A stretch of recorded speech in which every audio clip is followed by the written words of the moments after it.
Welcome to part 5 in the LSE Student Academic Mentor, otherwise known as SAM, online training. This series of short online training videos will give you all the preparation you need to start mentoring successfully. Please watch these training videos carefully in order, as there will be follow-up questions for you to answer to ensure you have listened to the advice. In part 1, you were introduced to the fundamental principles of mentoring itself and mentoring at LSE. In part 2, we looked at your roles and responsibilities as a SAM and the commitments we expect you to make. In part 3, we looked at signposting and well-being in relation to your mentees and to yourselves. And in part 4, we looked at the skills and techniques you'll need to be a good mentor. In part 5, we'll look more closely at having good conversations. Here is an outline of what we'll look at in part 5. We'll focus on the techniques and tips you need to have great mentoring conversations. We'll look at the mentor's quest, breaking the ice, the 5C model, and the GROW model. One of the ways we like to describe mentoring is like taking on a quest. As you are talking and listening to your mentee, you are on a quest to help that mentee.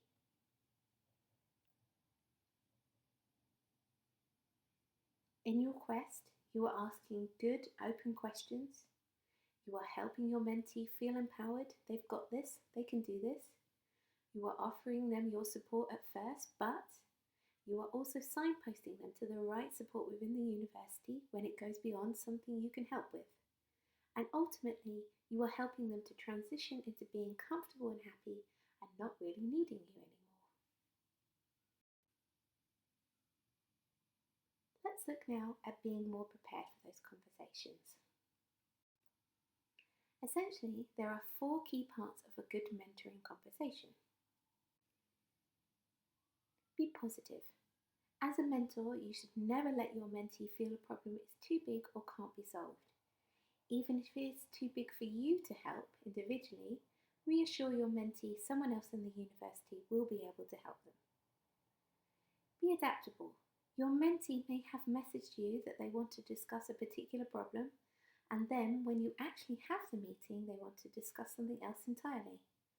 As a mentor, you should be prepared for this and be adaptable enough to respond to the change in conversation. Ask questions. As we've discussed, asking the right kind of questions can really help a conversation flow. And always remember to keep it confidential. As we discussed in part 3, unless you are concerned that the mentee may harm themselves, someone else, or break the law, all discussions between you and your mentee are confidential. Let's turn now to breaking the ice.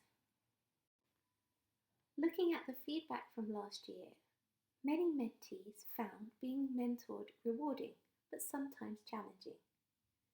Remember, your mentees may not always know what to say or have a specific problem to discuss. They may just be there to meet other people or find out more about what a SAM is before they decide to open up. Or in rare cases, but it does happen, they could just be meeting you because they think that they should. So make sure you break the ice with your mentees so they feel more comfortable opening up. Remember the basics. For example, introduce yourself, what you're studying, a little of your background. Tell them something, not too personal. For example, a little bit about your studying experience so far, why you volunteered to be a SAM, what you've liked best about LSE so far. And then 3, ask your mentee about themselves. For example, why did they choose to come to LSE? What were they doing before? What are they hoping to do after studying? If the mentee is quiet, don't worry. Many mentees fed back last year that either they at first weren't too sure what their mentor could help with, or that they wanted to meet but didn't always know what they wanted to talk about. So how does a mentor manage this? By being prepared. So try to relate back to where you were at this time last year. What was concerning you?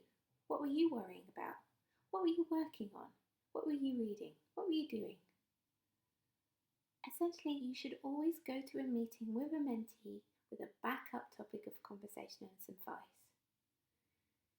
Even if they haven't asked for that particular thing, it can always be helpful and can help to stop those awkward silences that as a mentor may make you feel like you're not really helping.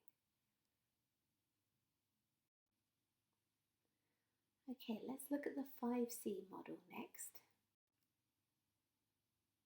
So the 5Cs are challenges, choices, consequences, creative solutions, and conclusions. This model offers a very structured way to have a mentoring conversation. For some people, this can work well, especially if you are nervous about having those first conversations. For others, you might find it a little too structured, but remember this is just one technique. You could adapt it, move things around, and find a way that works for you. This model is also question heavy, so remember to strike the right balance and allow your mentee to talk as much as possible. So for example, with the challenges part of 5C, you could open the conversation with asking things like, what are your goals for this session? What challenges are you facing right now? What are the key things you want to achieve this term, in this module, or this year? What issues would you like to discuss? Even better than this, you might want to pose a few of these questions to your mentee before they come to the session, so they are already prepared with something to discuss. The next step is choices. This is where you encourage your mentee to think about how they might tackle the challenges they are facing.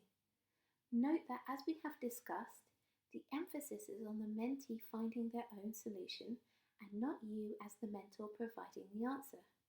So you could ask them things like, what are the potential ways you could tackle this challenge? What is option A? What is option B? Do you have any further options? What steps would you have to follow for this option to be successful? Is there anything else you haven't thought of that may work?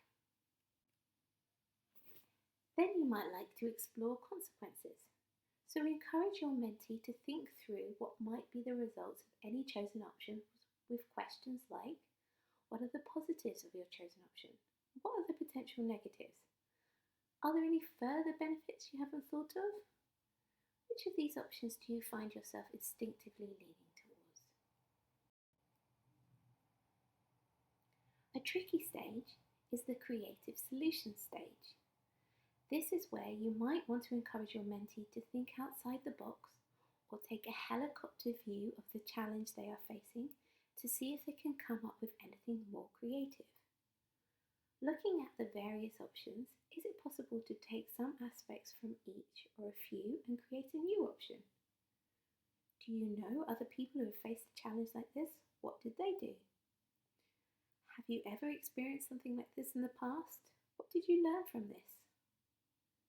How can you use your own strengths to tackle this challenge? Were there any wacky or out there solutions you thought of and dismissed that needed to be reconsidered? Lastly, there are some potential ways to conclude the discussion. So for example, now you've made your choice, what do you think the positives and negatives of that choice will be? How can you make sure you build on the positives and mitigate the negatives? When do you want to start pursuing this option? What steps will you need to take? How much do you rate this option's potential for success?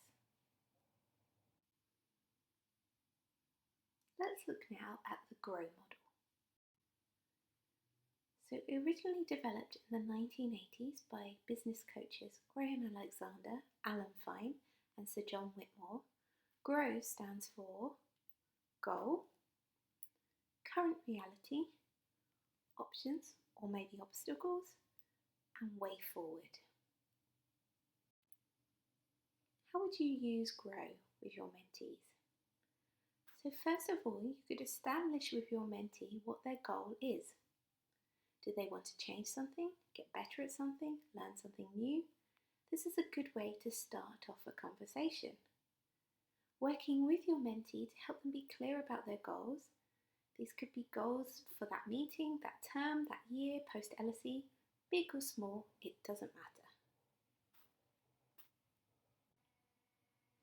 Then think about the current reality.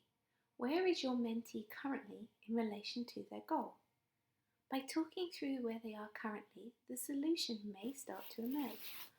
Ask them, have you already taken any steps towards your goal? Does this goal conflict with any other goals or objectives that you have? Then you could look at options or obstacles. Explore with your mentee their options and potential obstacles they may need to overcome. Make sure they are clear of the advantages and disadvantages of each option. Do they know clearly what obstacles stand in their way?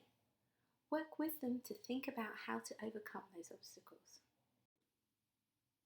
The last stage is to establish the way forward. By working with your mentee to explore both the current reality and their potential options, they should then have a good idea of how to achieve their goal. The important final step is to get your mentee to agree to the specific actions they'll need to take to achieve their goal. So check with your mentee they know what to do now. Agree some clear steps that they will take and you'll take if necessary. And lastly, agree on a time and date for you to check in to see how they are doing. Okay, that's the end of part 5. Thank you for listening to this 5-part training session. We hope you found it helpful. Please do remember to answer all the questions for each of the modules.